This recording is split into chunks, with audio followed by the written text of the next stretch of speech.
Soy Rosamelia González, profesora titular del Centro de Políticas Públicas del IESA. En la gestión de desastres naturales se utiliza una especie de mantra. La primera es la mitigación, que tiene que ver con la posibilidad hasta donde sea posible de prevenir el daño y sus consecuencias. La segunda etapa es la preparación, que tiene que ver con la formación del recurso humano y los equipos. Luego viene la respuesta, que es ya propiamente las acciones, las primeras acciones, y finalmente viene la etapa de la recuperación. Esas son las 4 etapas que se pueden identificar tras cualquier desastre natural como el que tuvimos. Hay desastres naturales que dejan cicatrices, como le pasa a uno cuando tiene un accidente de su cuerpo. Hay otras cicatrices más difíciles de leer que tienen que ver con el subsuelo. En este caso, por ejemplo, cómo está compuesta los suelos de estos conos aluvionales que hay en el estado de La Guaira, que mientras más profunda está la roca y este tipo de sedimentos hay, más destructivo es el movimiento sísmico. Yo diría que no, porque todos desde que somos niños escuchamos que Venezuela es un país de riesgo sísmico.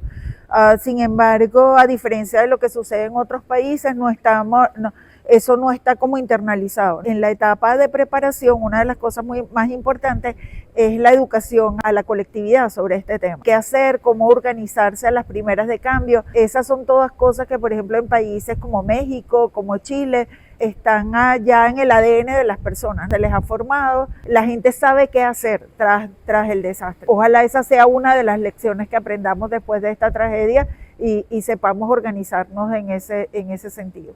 La autonomía coordinada tiene mucho que ver con las etapas de respuesta y recuperación, porque tras un evento tan destructivo como este doblete sísmico, hay que coordinar la acción de múltiples actores, tanto a nivel gubernamental como de la sociedad civil, la ayuda internacional. Lo que conviene en estos casos es tener un liderazgo central y una coordinación central que permita a todos estos actores poder tomar decisiones por sí mismos y aportar soluciones en el momento en que se está afrontando esto, porque el gobierno central no tiene ni los recursos, ni el recurso humano y la capacitación para atender esto. Entonces, la única manera de sacar provecho de todas esas capacidades que tenemos en estas otras instancias es hacerlo a través de esa autonomía coordinada. Si uno toma como ciertos los testimonios de las víctimas, se movilizó primero la sociedad civil antes que las autoridades. Eso tiene su lado bueno y su lado malo. Necesitamos a todos los sectores, necesitamos al gobierno, necesitamos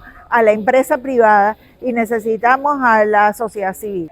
El caso de Indonesia es muy interesante como referencia. Lo que se hizo en Indonesia fue constituir una agencia a nivel central con el rango de ministerio que permitió lograr esa autonomía coordinada de la que hablamos anteriormente. Esa agencia tenía un papel preponderante en la definición de las políticas, es decir, qué era lo que se iba a hacer con el área afectada, cómo se iba a reordenar el territorio, dónde se iban a construir las viviendas y de qué características iban a ser, cómo hacer como el plan director de la recuperación. Lograron construir un número muy importante de viviendas, de recuperar la infraestructura, hacer nueva infraestructura.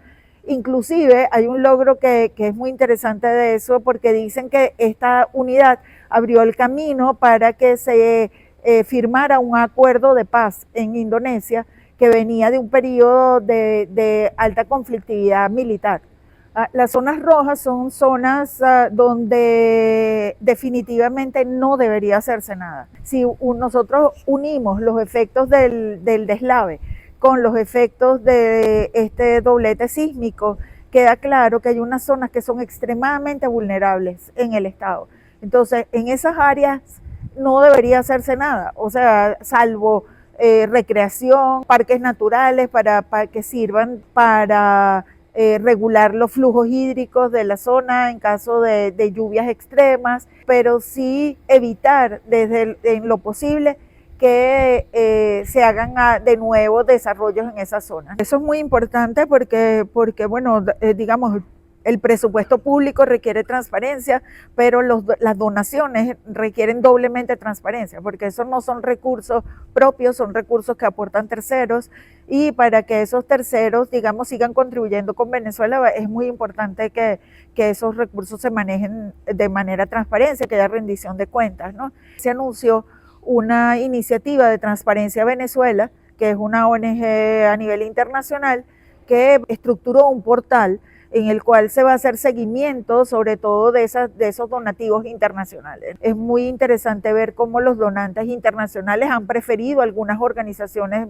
como Cáritas de Venezuela, como el Dividendo Voluntario para la Comunidad. Eso va a ayudar a que esos fondos se manejen apropiadamente. Todos sabemos que por distintas circunstancias, particularmente por la migración venezolana, nosotros hemos perdido una porción importante de nuestro capital humano, y además en edades críticas. De hecho, por ejemplo, esta iniciativa de Indonesia muestra que esta agencia que se constituyó no solamente aceptó las ayudas internacionales en términos de asistencia técnica que fueron claves, sino que constituyó un equipo de personas expertas que formaron parte de la agencia por espacio de 4 años, que trabajaron para ella, y además un equipo bien remunerado, bien reconocido. En la etapa de recuperación ya no podemos depender del trabajo voluntario de las personas solamente. No podemos garantizarlo, ¿no? Ese fue un tema que a mí me interesó y que abordé en el artículo que publiqué en Debates y ESA, porque hay una abundante literatura sobre cómo los desastres naturales han sido puntos de quiebre para las sociedades, en lo positivo o en lo negativo. Una cosa muy interesante es que la gente empieza a valorar más el conocimiento científico a ciertas narrativas políticas. De hecho, es muy bueno que sea así, porque precisamente el ignorar ese conocimiento en buena medida nos ha llevado al sitio donde estamos, que esta sea una posibilidad de reencontrarnos y de trabajar todos en una misma dirección.